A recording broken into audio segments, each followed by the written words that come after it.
ప్రార్థన చేయకుండా ఏం చేసినా ఏం ప్రయోజనం లేదు, గుర్తుపెట్టుకోండి. నేను చెప్పేది అర్థమవుతుందా? ఒక సేవకుడికి ఒక పటిష్టమైన ప్రార్థనా బలం ఉండాలి, అప్పుడే తలక్రిందులు అవుతుంది. అదేమి లేకుండా విశ్వాసం చేయండి అంటారు. వీళ్ళు చేయరు, వీళ్ళు అబద్ధికులు. ఈ మాట చెప్తే విశ్వాసం ఎక్కువ ప్రార్థన చేయాలా, సేవకుడు ఎక్కువ ప్రార్థన చేయాలా? దేవుని స్తోత్రం కదా. మరి ఆ అనుభవం మనలో ఎంతవరకు ఉంది? సేవకుడు విశ్వాసులు ఎదుట సాక్ష్యం ఏమిటి? మా సేవకుడు మంచి ప్రార్థన పరుడు, వాళ్ళకన్నా ఎక్కువ ప్రార్థన చేయాలి, గుర్తుపెట్టుకోండి. విశ్వాసుల కన్నా మనమే ఎక్కువ ప్రార్థన చేయకపోతే మనం ఓడిపోయినట్టంతే, గుర్తుపెట్టుకోండి. ఇదిగో ఎలా తలక్రిందులైంది. ప్రార్థన చేస్తుంటే మహాభూకంపం. అసలు మహాభూకంపం అంటే ఏమవ్వాలి? ఊరు మొత్తం పోవాలి, అందరూ సావాలి దెబ్బకి, అంతేగా? ఒక్కడు సావాలా? అక్కడ ఎవరి పవర్ ఇది? దేవుని పవర్. మహాభూకంపం కలిగింది, ఎవరు సావలేదు, కానీ చెరసాల మాత్రం తలక్రిందులు అయిపోయిందంటే. చెరసాల పునాదులు అది నేను అన్ని అద్భుతాలు అక్కడ జరిగింది. ప్రార్థన లేకుండా దేవుని సన్నిధిలో మనం ఏం చేసినా వ్యర్థమే. భక్త సింగారి యొక్క ప్రార్థన అనుభవం ఎంత గొప్పది. రాత్రి అనుకుంటాం మేమైనా, ఇంకా రాత్రి ఒక సేవకుడు వస్తుంటే, ఒరే ఈ ఆర్పాట్లు ఇవన్నీ అనవసరం బాబు, భక్త సింగారి దగ్గర ఏముంది అంతే. ఆ ప్రార్థన ఇప్పటికీ ఆ సంఘాలను మండిస్తూనే కొన్ని అవినేతలు ఉన్నాయి. అయితే ఆయన గురించి మాట్లాడవద్దు, మనకు అనవసరం. ఆయన ప్రార్థనా పరుడు.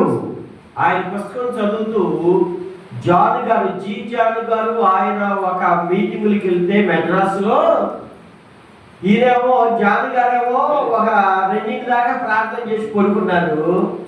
ఈయన 4 లేచి ఇంకా ప్రార్థన చేస్తానే ఉంటారు. భక్త్ సింగ్ గారు ఇదేంటి అసలు, ఈయన అసలు నిద్రపోకుండా ప్రార్థన చేస్తాను, ఇదేంటి నాయన అనుకున్నాడు.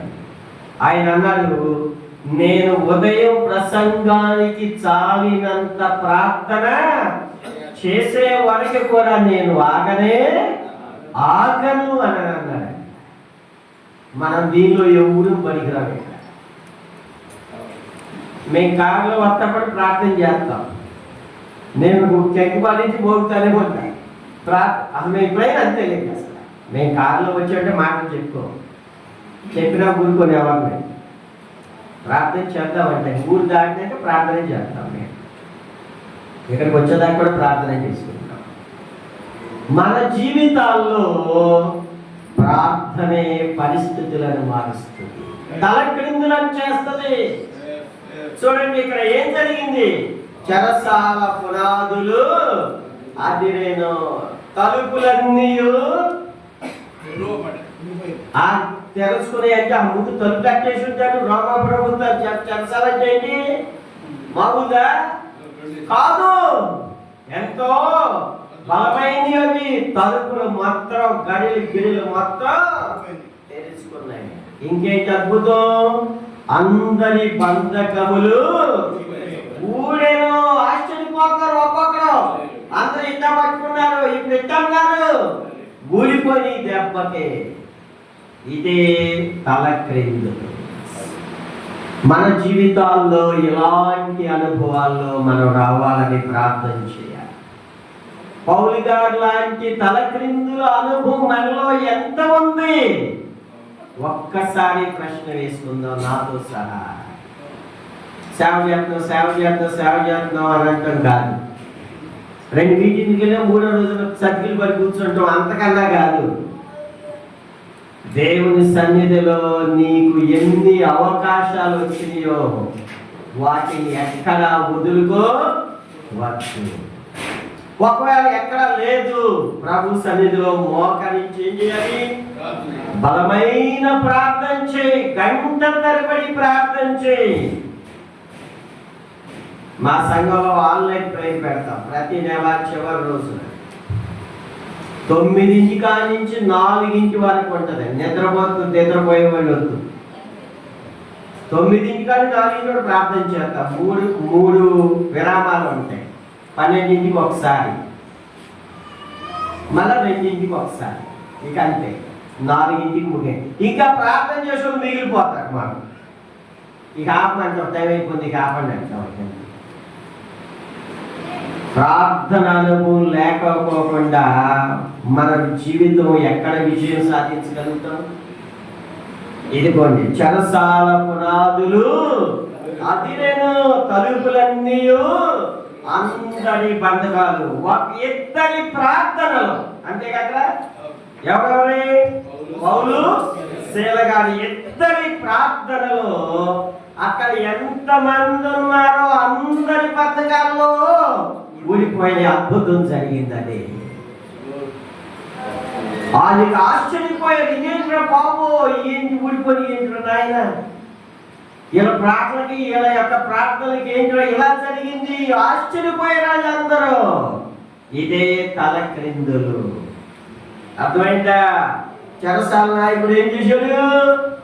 ఆయన కూడా చంపుకోవాలనుకున్నారు. ముందు ఆయన తలకిందులు అయిపోయాడు. అంతే కదా, దేవుని స్తోత్రం కలుగును గాక. ఆయన కదా చంపుకుంటాడన్నా వాళ్ళు ఒలిగిపోయారు.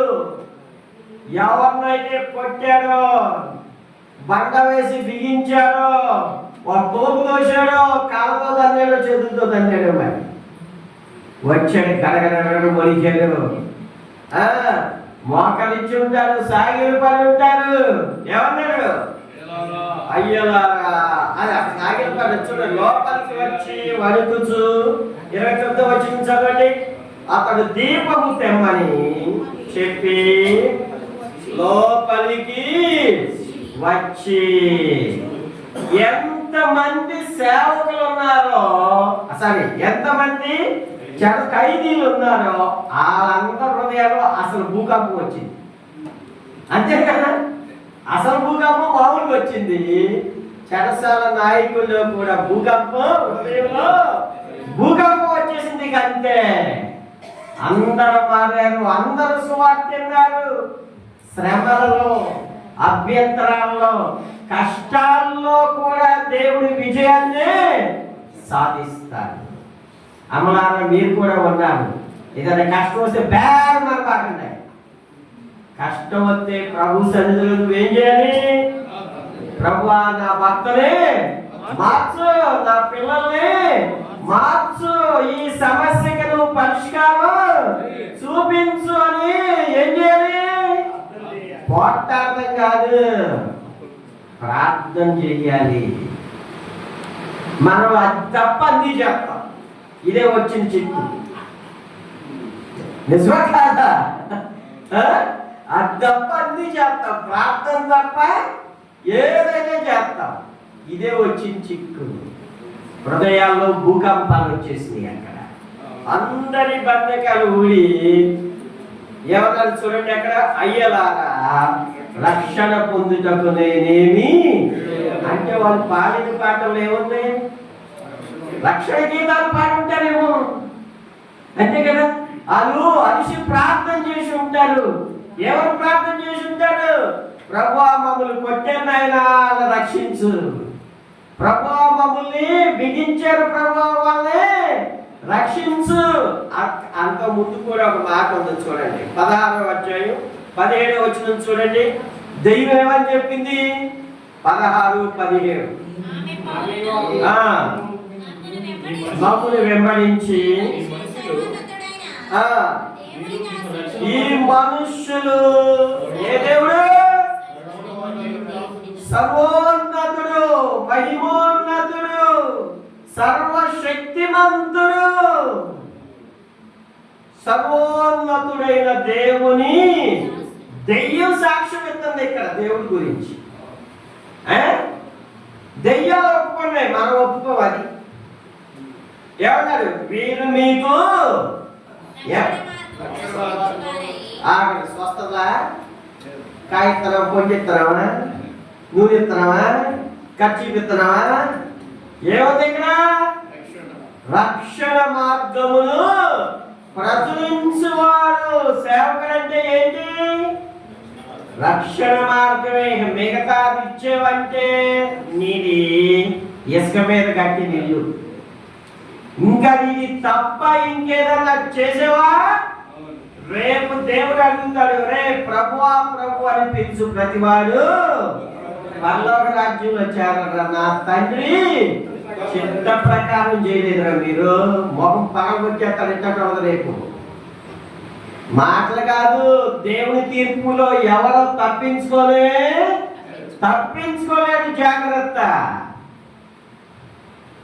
రక్షణ మార్గమును ప్రచురించు వారిగా ఉన్నారు. ఇది విన్నారు. వాళ్ళు విని చరసాలు ఏమంటారుగా, అయ్యలారా రక్షణ పొందుటకు నేనేమి ప్రభు చిత్తమైతే రాత్రికి దీని మీదే మాట్లాడబోతున్నా. రక్షణ పొందుటకు నేనేమి చేయవలను అని ఆయన ప్రశ్నించాడు. మనకొచ్చిన విపత్తులు, మనకొచ్చిన ఉపద్రవాలు, మనకొచ్చిన శ్రమలు అవి మనకి ఏం కలుగ చేయాలి? విజయోత్సవాన్ని కలుగ చేయాలి. ఇదిగో చెరసాల ఇక్కడ తలక్రిందులు చేశారు. ఇద్దరే, పౌలు శైల గారు. లోకం ఉన్నట్టు లేదు, రాసింది లోక గారే. లోకం ఉన్నట్టు లేదు, మరి వీళ్ళిద్దరే అని అన్నారు. లోక గారు మరి ఎక్కడికి వెళ్ళారు మరి పాప మాట అని. కనుక ఇద్దరి ప్రార్థన 7 అద్భుతాలు జరిగినాయి అక్కడ. నా ప్రియమైన వాళ్ళారా, మనం ఈ విధంగా తలక్రిందులు చేయగలగాలి. మన ప్రార్థన జీవితం, మన విశ్వాసం, మన సమర్పణ, మన త్యాగం ముందు మనం తలక్రిందులు అవ్వాలి. ఆ తరువాత ఈ భూలోకంలో ఇదిగో చెరసాలను మీరేం చేశారు? తలక్రిందులు చేశారు. నా ప్రియమైన సేవకులారా, మనందరికి కూడా దేవుడు అదే శక్తిని ఇచ్చాడు. మనందరికి కూడా అదే వాగ్దానాన్ని ఇచ్చాడు. మనందరికి కూడా అదే పిలుపుని, సమర్పణని ఇచ్చాడు. మనం ఎంతలో ఉన్నాం దానిలో? ఒక్కసారి ప్రశ్న వేసుకోండి. మన జీవితాల్లో నీ వంతులో, అదలా కాదు, నీ వంతులో, నీకున్న సామర్థ్యములో, నీకున్న అవకాశాలలో నీ బాధ్యతను నువ్వు ఎంతగా నెరవేర్చుకున్నావు, ఎంతగా సేవ చేస్తున్నావు. ఆత్మల రక్షణ పట్ల, సువార్త పట్ల మనం ఏమవ్వాలి? ఖచ్చితంగా భారం వహించాలి. వారిని తలక్రిందులు చేసేటట్టుగా ఉండాలి. మనం ముందు తలక్రిందులు అవ్వాలి. ఆ తర్వాత ఎవరు తలక్రిందులు అవ్వాలి? ఇదిగో చెరసాల ఏమైపోయింది? తలక్రిందులైపోయింది. కంటే జైలు తలక్రిందులైపోయింది. ఒప్పుకుంటావు లేదా? ఇంకొక మాట ఇదే అపోస్తలుల కార్యంలో చూద్దాం. 4వ అధ్యాయం చూడండి.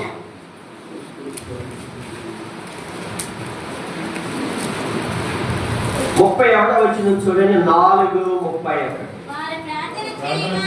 వారు ప్రార్థన చేయగానే ఏంటి? ప్రార్థన చేసి తలుపేసుకుని వెళ్ళిపోవాలా? ప్రార్థన చేయగానే ఏం జరిగింది? వారి కూలి ఉన్న చోటు కంపించను. కంపించే ప్రార్థన చేయాలి. ప్రార్థన అంటే అలాంటి శక్తి కలిగిన ప్రార్థన మనం చేయగలం.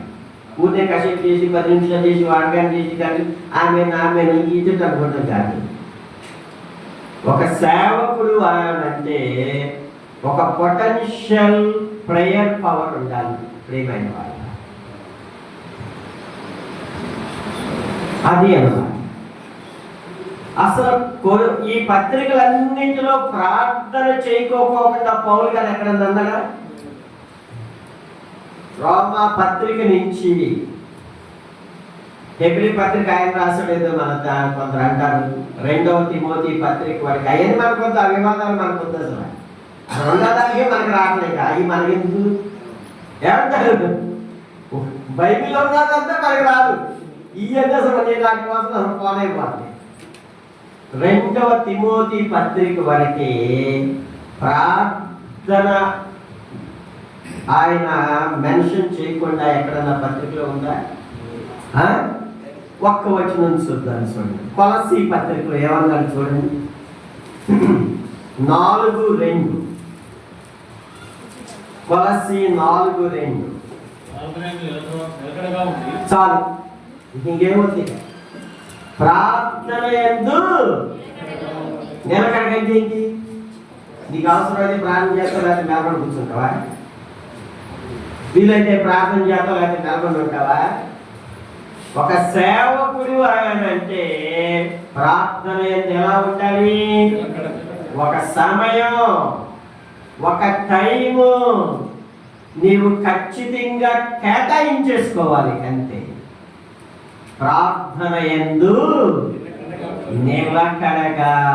రాత్రి పడుకోబోయేటప్పుడు ఒక ప్రశ్న వేసి పడుకుంటా, ఇవాళ ఎంత ప్రార్థన చేశాను నేను, దేవుని పని ఎంత చేశాను నేను, అంత చేశాను ప్రభువా, నీకు స్తోత్రం, ఇంతవరకు సహాయం చేశానైనా, రేపటికి నన్ను సిద్ధం చేయనాయనని స్తోత్రాలు చెల్లించి కళ్ళు మూసుకుంటుంటాయి. శుభ్రంగా నిద్రపోతా. ఈ బీపీలు షుగర్లు ఇట్టాక ఏం లేదు దేవుని వల్ల. అర్థమైందా? దేవుని సన్నిధిలో మన ప్రార్థనే మనకి కంచె. అందుకు నేను చెప్పేది ఉందా లేదా మాట? మన ప్రార్థనే మనకి కంచె, మన ప్రార్థనే మనకి బలం, మన ప్రార్థనే మనకి ధైర్యం, మన ప్రార్థనే మనకి విశ్వాసం. అదే మన జీవితాలకు ఉండాలి. భూలోకమును తలక్రిందులు. ఇంకొకరు చూసి మనం ముగింపు చేద్దాం. 4వ అధ్యాయం యోహాను సువార్త చూడండి. యోహాను సువార్త 4వ అధ్యాయం. సోదరులు ఉన్నారు, వినండి, మీకే 26వ వచనం చూడండి. యోహాను 36 చదువున్నాను. యోహాను సువార్త 4:28. 4:28 యోహాను సువార్త. ఆ స్త్రీ తనను కొండ శబ్దాన్ని విడిచిపెట్టిందామా? చాలా విడిచిపెట్టేసి. చెప్పండి, సేవకులు చెప్పండి. యేసు ప్రభుని 7 ప్రశ్నలు వేసిందాన్ని. 7 ప్రశ్నలకి దేవుడు చాలా ఓర్పుతో ఆయన సమాధానం చెప్పాడు. ఆ తరువాత తలక్రిందులైపోయింది. ఏం విడిచిపెట్టింది? కొండలు ఒకటేనా? 5 భర్తలు ఉన్నారు. ఏమైంది? నేను నమ్ముకున్నాను, ఇక మీరు నాకు కాదే కాదు, పోయి మీ దాన్ని మీరు పోయి. విడిచిపెట్టిందా లేదా? మాట్లాడండి. ఆమెకు సంబంధించిన ఏమేమి ఉన్నాయో ఉంటాయిగా. ఇట్లాంటి అక్కడ వాళ్ళు ఉండవా? అవన్నీ ఏం చేసింది? అక్కడే పారేసేసింది. అవన్నీ ఇసులో ఒక పారేసి ఉంటుంది. కొందరిని విడిచిపెట్టింది. 5 భర్తలను విడిచిపెట్టింది. వాళ్ళకి సంబంధించిన ఏముంటాయో ఈ పాపపు రొచ్చు నాకు వద్దు, విసురు పారేసేసేసింది. విడిచిపెట్టి ఎక్కడికి వెళ్ళింది? అక్కడ సగంలో ఏముందో ఎక్కడికి వెళ్ళింది? ఊర్లోనికి వెళ్ళిపోయింది. అమ్మలారా చూడండి, ఊరు మొత్తాన్ని కొట్టుకొచ్చేసేసింది. ఇదిగో మీ రంజయ్య బాబు ఒక ఆయన వచ్చాడు ఇక్కడికే. ఈ బావి దగ్గర ఆయన కూర్చున్నాడమ్మా రండి, అయ్యా రండి, అన్నయ్య రండి, అమ్మ రండి, నాయన రండి అని చెప్పి కేకలు వేసి చెప్పింది. వాళ్ళు ఎవరు ఉంటారు? ఏమైనా నువ్వు వాళ్ళు చెప్తున్నావు, నువ్వు నిధులు ఎంతగా హేళన చేసి ఉంటారు, ఎంతగా అభ్యంతరపరిచి ఉంటారు. అవన్నీ పట్టించుకుందా మాట్లాడండి? అవేమి ఆమె పట్టించుకునే మనకేదన్నా కొంచెం ఆటంకంతో ముందు మారిపడేస్తాం. ఫస్ట్ నన్ను ఆయన అట్టన్నాడు, నేను ఎందుకు రావాలి గుడికే? ఈ మాటలు మాట్లాడతారు. సైతాన్ అంత మార్చుకొని చెప్పేటట్టు. అర్థమైందా? ఇలాంటివి కానే కాదు. దేవుడు చూడు నీవు, అవి ఇవేమి పట్టించుకోవాలే. తలక్రిందులు అయిపోయిందంటే ఆమె తలక్రిందులైన ఊరిని తలక్రిందులు చేసింది. అమ్మలారా ఇలారా ప్రార్థన చేయండి. ప్రభువా, ఈ ఊర్లో ఉన్న త్రాగుబోతులు మార్చు, వ్యభిచారులు మార్చు, దొంగలను మార్చునైనా, లోపులను మార్చునైనా. మనం ఎందుకు ప్రార్థన చేయకూడదు? దేవుడు ఇలాంటి వారిని మార్చినప్పుడు ఇప్పుడు మార్చడా? ఇదిగో విడిచిపెట్టింది, ఆమె అసలు మౌనంగా లేనే లేదు. తలక్రిందులు అయిపోయింది. ఆమె ఊరిని తలక్రిందులు చేసిందండి. నా ప్రియమైన వాళ్ళారా, మనం కూడా దీనిలో ఎంతవరకు ఉన్నాం?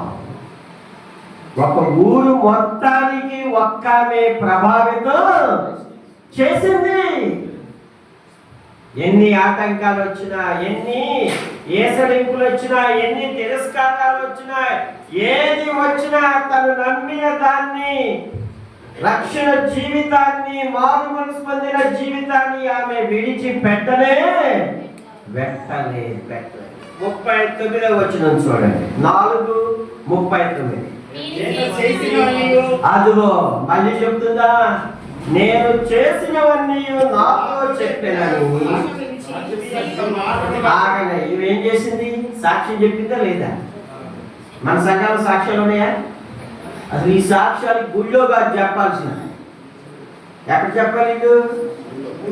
ఎవరి దగ్గర? ఊళ్ళో చెప్పాలి ముందు. ఈ చెప్పాలి, ఇక్కడ కాదు చెప్పాల్సింది. వీళ్ళు ఎక్కడ చెప్పాలి? వీళ్ళు ఊళ్ళో చెప్పాలి. వీళ్ళు ఇక్కడికి వచ్చి నేను బస్సు ఎక్కిన దేవుడు కాదు, ఈ కాదు.